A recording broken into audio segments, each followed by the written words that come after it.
All right, so today we have another MaxLawCon 2020 presentation. Anneke, I'll just have you introduce yourself a little bit and then you can let everybody know what you're going to be talking about. Great. Well, I'm Anneke Godlewski. I've met a ton of you, and I'm really excited. I was really bummed that we couldn't do this live in St. Louis, but at least I figured we could do it here. And I know that everybody is really going to miss each other, and I think there's been a little bit of chatter, like especially with next week coming up when we would have been in St. Louis. We're just like, oh, it's such a bummer, but it's nice that you guys were willing to have us present electronically. That's really great. So Absolutely. I completely agree. It's going to take a long time to get to next year, but we're already planning for it, so I'm excited. yeah, and it was nice because everything I think for the most part is just going to seamlessly transfer. So hopefully It will. that'll work out. Absolutely. Um, Awesome. All right, so well, take it away. Yeah, so what I was planning on talking about in St. Louis was how to find your why. And I know that that's a really broad topic, but I think that it should be one of the cornerstones or one of the keystones of figuring out the way that you want to market your practice. So, I mean, I'm sure a lot of you guys have heard me say this before. My little shtick is that so many people would rather, like, they don't even want to hire an attorney. They dread it because they would rather not have the problem that they have in the first place that requires them to need an attorney. So I'm not going to go into the same old spiel that I always talk to people about, connecting with people before they even have a problem, showing them that you are the best option, all of those things. But sometimes, I mean, we all get that you should start marketing and start connecting even before somebody has an issue. But it's also important to figure out in those marketing messages why you do what you do, because that's one way that it's going to help you connect with those potential clients and help them also kind of understand what it is you do and how to explain to other people what you do, which makes it easier for referrals and stuff. Because sometimes, we have these happy clients and we have these people who would go to the ends of the earth for you as a lawyer because you've solved their problem, you have changed their life, you've prevented them from serious tragedy, from their tragedies extending the rest of their lives. They would love to send you referrals, but they don't really know what to say. All they know is like, call my guy or call my girl or call my lady. But if that person's like, well, what are they going to do for me? And, like, what are the specific things that they're going to be able to help me with? It's sort of, there's maybe like a little piece missing, right? Because they don't know exactly. All they know is that the problem was solved. So I guess that's a long-winded way of introducing the what's your why. And it was really awesome because I did this exercise with Bill Umansky, which was, anybody who knows Bill is, he's hilarious. And I said, okay, well, let's just try this out. And I will say that in the Guild, there are a series of videos that you can watch, and it'll break all of this down. All these different questions are completely broken down. They have videos to go with each stage of figuring out your why, and then a worksheet that you can download too. So if it sounds like I'm jumping all over the place, because let's face it, I do. You all know me. Feel free to go to the videos and you can get my full in order thing. But at its core, figuring out your why is what gets you out of bed in the morning, why you do what you do, and what makes you feel like you're the best option for your potential clients. And again, like it is a very broad topic, but if you can kind of narrow down what your passion is, it'll help you talk about your firm and not so much of a, I'm a lawyer and I can solve all your problems, but more like a, hey, I've been there. I've dealt with crazy, stressful situations too, and I want to prevent you from having to deal with the same thing. So the main, like the basic outline of figuring out your why is to do some exercises with yourself. I will, I had all these like really cool like headings of which ones are which. So I'll share my screen with you and you can see them because I'm finally getting a little bit better at PowerPoint. So I was so excited that they looked so good. But the first question you are going to want to ask yourself is, hold on, it says screen sharing disabled. So I'm not sure if there's a setting that I need to click on. All right, let me look into it. Give me just a second.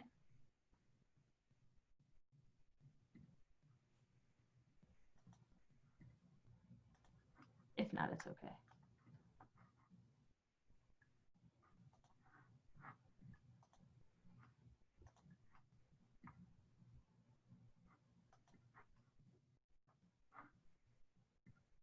I don't see anything. Yeah, I'm not seeing an option. Hold on. Okay, hold on. Try on mine. It's the middle of the screen, on the bottom in the middle of the screen where it says, Yeah, and it says, oh, wait, I can do it now. perfect. Okay, so the first question that I encourage people to ask is, who's the real you, right? Who are you? And I'm not talking about what type of law you practice. I'm not talking about where you went to law school. I'm not talking about, you know, I don't know, when your family came to the United States. I'm talking like, who are you when you're not in the office? What do you like to do? What are your hobbies? Maybe you are an avid cyclist. Maybe you and your family love to rock climb. Maybe you have a passion for volunteering. You know, who are you? If you didn't have to be at the office, what would you be? And time and money were no option or no issue at all. What would you be doing with your life? And that kind of forces you to think about what your clients are also preferring to do. You know, like, do they enjoy spending time with their family the same way that you do? Do they like walking their dog? Do they enjoy, you know, getting up early and watching the sunrise? I know it's quirky, but just write the answers down. You'll see it in the little course that's in the Maximum Lawyer Guild. But who are you? Talk about all the different things that you enjoy doing. Okay, so the next one, hang on, and this will all make sense soon, I promise. People are like, okay, why do I have to, you know, figure out who I am? So hang on. I want to see how do I stop sharing a screen? Okay. Next one is why you chose to practice law. And sometimes these, you know, this reason is going to be very closely aligned with what you are also passionate about, you know, what you're passionate about in your life. So, or maybe it could be very closely related to something that has happened to you, or, you know, a big problem that you might have had. And actually, I'm wondering if the next question will also address this issue, but write down all the reasons why you like to help other people. You know, I know, especially in this group, that becoming a lawyer was not all because of the paycheck. And, you know, whether or not you decided to go into a certain practice area because that's where, you know, that was a practice area that you were a law clerk in, or maybe because you're in a family firm where that's what your parents did and you're taking over the firm. But write down why you chose to do what you do, and also some of the things that bring you joy when the case is resolved, whether it's, you know, helping a mom get back on her feet after a nasty divorce, or if it's helping somebody kind of get their life back after they were seriously hurt in a car accident and unable to work. So write that down, and then we'll put it all together at the very end, I promise. And the third one is rather, how do you deal with stress? For me, when I'm super stressed out, I cannot sleep. I fall asleep and then I wake up, fall asleep, wake up, fall asleep, wake up. I try my best not to be impatient with my adorable 7-year-old, who often seems to be the most needy when I am extra stressed. It's almost like he can feel it and add, you know, sometimes it adds to it. But what do you do? How do you cope? I mean, do you find yourself just kind of pulling back? Do you find yourself not really hanging out with your family as much? Do you find yourself working late, you know, unable to sleep? Or maybe you are just, you know, short when you don't mean to be short. Or maybe you tend to just not talk to anybody at all because you're just so lost in your own thoughts. Think about that. Think about what your own reaction is to large amounts of stress. And the next one is, remember when you almost lost your bleep? the story of the most stressful problem ever experienced. So I want you to then think about and write down a problem that seemed so insurmountable that you just didn't think that you were going to overcome it. And, maybe it was something financial, maybe it was losing a loved one, maybe it was a really bad diagnosis. Obviously we don't like to think about those tragedies, but if we're going to try our best to connect with our clients and discuss and figure out what our why is and then communicate that to them, we have to remember that they are going through something really bad. 9 times out of 10, they're going through something really bad. So this is a good way to connect with that and to try to think of how they're thinking. So think of a problem that was really scary for you. Write it down, and try to think about also what the circumstances were that led up to that problem. Maybe maybe for a car accident, right? You have this horrible car accident, and the beginning stages of it were that you didn't really think about the insurance coverage, or you didn't really think about, you thought, I'm invincible, nobody's ever going to hit me. And then all of a sudden the car accident was a problem, of course, but even a bigger problem was that now you're dealing with all these insurance companies, and you don't have enough coverage because you didn't even think about it. So think about life before this big problem, and then how life before and maybe a decision or lack of decision caused extra problems later. Again, this probably isn't going to make much sense as I go through it, but when we put it together, you'll see. And so actually, I think I missed one, because hang on a second. The light at the end of the tunnel. Bear with me 1 second. Oh, that's okay. Then I want you to think of how that problem was resolved, right? How did you see the light at the end of the tunnel? The feeling of having your stressful problem solved. How did you get there? What did you receive help from a family member? Did you have to hire an attorney of your own? Did you have, I don't know, were you shown some grace by a company that really didn't have to do whatever it was that they did to help solve that problem? What was the solution, and how did it come about? And then how did you feel after you received that solution, or after everything was over? I mean, for me, a lot of the crazy stuff that's happened even recently in my life, when a problem is finally solved and I don't have to think about it anymore, I feel like there is a huge weight lifted off my shoulders, and I feel like I can breathe again, and I feel like I can not cry at the Hallmark commercials that are on TV, or I can not pick out a Mother's Day card without tearing up, like silly stuff like that. But I know it sounds a little goofy to describe things in such mundane detail, but believe me, if you write it all down, it'll help you when we put it all together. And I can sleep again. So figure out what it is, think about how you deal with stress. Think about a problem that caused you a lot of stress. Think about how you felt during that problem, and how you were able to resolve it, and then how you felt afterward. And another thing that I think is important, again, it's mentioned in the courses, is when you're figuring out, when you're identifying what the solution was and who it was that helped you, how did you feel toward that person or that company? Did you want to say thank you, write a thank you card? Did you want to give a good testimonial? Did you want to give them a hug? Did you want to, sing from the rooftops their name and tell everybody around you about them?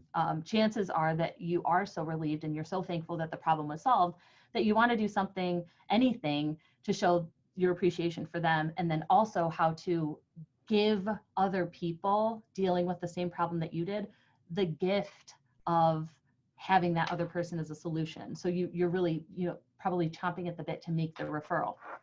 So when we put this all together, and again, there's a worksheet, so I keep saying that, but I always get nervous on these things, so whatever. You're going to end up with kind of a a story, if you will, of, hey, I know what it's like to be stressed. When I'm stressed and when I'm scared and when I'm worried, I'm not able to eat and I'm not able to sleep and I'm impatient with my kids. Especially, I can remember this one time where I thought, well, here, I'll give you a good example. And I don't know how, not a lot of people know this, but my husband used to own a motorcycle or a motorsports shop. And in 2014, he had a really bad falling out with his business partner. His business partner stole a bunch of inventory and shut the doors and locked. It was a bad situation. And my husband had to file bankruptcy, and it was terrifying because he had put his heart and soul into that place. And for the past 8 years, we had an 18-month-old baby at home, and I was scared shitless, terrified. And I really didn't think that we were going to figure out a way to overcome it. We had only been married for a few years, and, that's tough as it is. And I was really scared. And luckily, there was a great attorney who was able to walk us through everything and make sure that we didn't, lose everything. But after it was over and after my husband went back to work, and blessing in disguise that happened, because life is so much better now, especially for my husband, than it was with that company. Anyway, I felt a lot of relief, right? So how do you feel when you're stressed? What is a problem that you can think of that caused you the most stress you've ever felt in your life? What was the resolution, and how did you feel when it was over? And, what did you want to do to thank or recognize that person that helped you? I mean, the attorney that was in our corner when he was walking my husband and kind of me through everything, it was mostly him, but we were so grateful. And I was grateful because he was able to figure out everything and help us in such a way that it didn't ruin my life. Like, he was able to separate everything, like my own personal things, from what Brian had going on, because it was for a business. But if we wouldn't have had somebody who was so diligent in trying to preserve our family's well-being, then maybe the outcome wouldn't have been the same way. So we like to thank that guy, leave him a good testimonial, and recommend him to other people. So when you look at all of this and compare it or merge it with why you decided to go into the practice area that you did, even if the reason that you went into the practice area that you did doesn't necessarily have anything to do with the story of your stress. Like, for instance, let's pretend that I'm a lawyer, and my story of why I decided to become a divorce attorney has nothing to do with my big stressful bankruptcy problem, right? But you can still make a connection between the feelings that people are feeling. And when you put it all together and you kind of simplify it into something like, I'm an attorney because I want to help other people eliminate some of the same stresses that I dealt with over the course of, over however many years ago. When you can figure out a nice phrase of how to say it, then when you are talking to a neighbor or the mailman or, a friend of a friend at a party, and they're like, what do you do? Instead of just saying, oh, I'm an attorney, and have that be kind of a forgetful answer, people are like, okay, great, you're an attorney. Instead, you have something to talk about and say, like, look, I don't ever want anybody to feel the same stress that I had. And I remember, and you don't have to go into specifics. Do I tell the story about how my husband had to file bankruptcy to everybody I meet? No, of course I don't. And I mean, this is a very small group, so I feel comfortable saying that because I, love and trust so many of you guys. But showing that human side of yourself, that you aren't just some attorney who's amazing and can solve everybody's problems, showing that you do have a human side is what is relatable and what's memorable about you. And figuring out your why is also, it can translate into other aspects of your firm instead of just marketing. For instance, I went down to a law firm in South Carolina, and I spent 3 days with them. It had started off as a question about, just marketing consulting, but then it kind of morphed into all of these other tweaks and all of these other improvements that could be made in the firm based on their why, right? So if if the attorney's why is to serve his community and to help give his clients kind of, you know, the peace of mind, knowing that even though they committed a crime, or even though they got in a really bad car accident, he was mostly criminal defense and personal injury, that he wanted to be that solution for them, and he wanted to be able to lift people up and realize that their lives can go on after something bad like that happens, then what does it take? If that's the why, then what does it take to communicate that to the client? You have to be able to look at your firm and make sure that all the different steps that you're taking in your firm are matching that why. So for instance, like the intake process, right? We were able to tweak the intake process and realize that there were a couple things that were being left out just because nobody had really thought about it. So it wasn't that they were doing anything bad, but when you're like, look, if I want these people to be so comfortable and so confident knowing that we will be able to take care of their solution because I was in their shoes once and I don't ever want anybody else to deal with the same problem or stress that I did, then in the intake process, we can use specific language that reiterates that. Like, you know what, I'm so glad you called us, you found the right place. Or, you know what, the attorney has gone through something just like that, and you are probably so stressed out. I remember when, and again, in intake, I know that time is of the essence, so you don't have to necessarily go. This is kind of a weird example because you can't always go into this long spiel when you're on the phone and trying to sell somebody. But, you know, how would you feel if you call up a firm and the intake person is like, oh my gosh, I'm so happy that you found us because my boss has gone through the same exact thing. And he used to tell me all the time when he was dealing with, you know, a DUI that was like he should have never gotten it. And he was terrified of losing his nursing license. He was stressed out. You must be feeling so stressed out. You must be completely unable to sleep. It creates that bond with people almost immediately, instead of what's your name, what's your address, what's your phone number, and we have a $250 consultation fee. Who would you rather talk to? You know, somebody who already seems to get you, a complete stranger seems to get you, or somebody who's just like, you know, going through the motions of wanting to sign you up.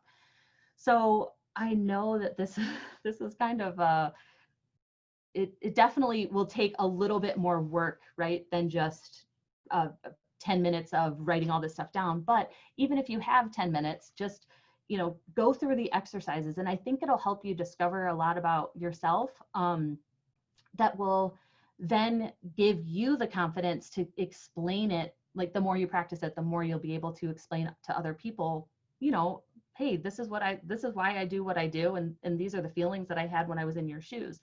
So not only will that be able, like that ability to communicate your why help with potential clients, but I mean, for this firm down in South Carolina, it was able to connect this guy to his staff too, because the staff, you know, it's easy for a staff member to see this attorney as, you know, the guy who signs their paycheck and the guy who tells them what to do and the guy who, you know, has all these rules. But if they really understand the reason that you do get out of bed every morning, then they're going to share with you the reason that they get out of bed every morning. And the more that you can do to understand that, and the more that they understand you, the more cohesive the firm is going to be, and the more communication that you guys will have. And I mean, really, the more cohesiveness you'll be able to show the clients, and something that the clients will look at and appreciate, because it seems like you guys, and it will cause you to be a real team, and that way everybody's on the same page. So potential clients, figuring out your why will help potential clients understand what, you know, why you do what you do. It'll help your employees figure out why you do what you do, and kind of get them more invested in the firm and wanting to do a good job to fit that why.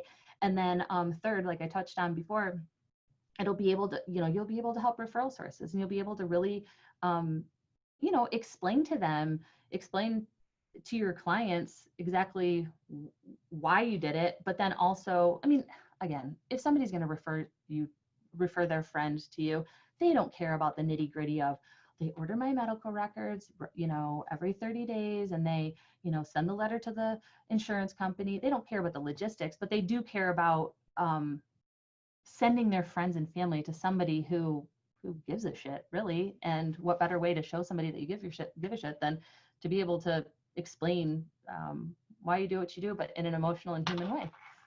So I think that might be it, but I'm sure I forgot something. I don't know.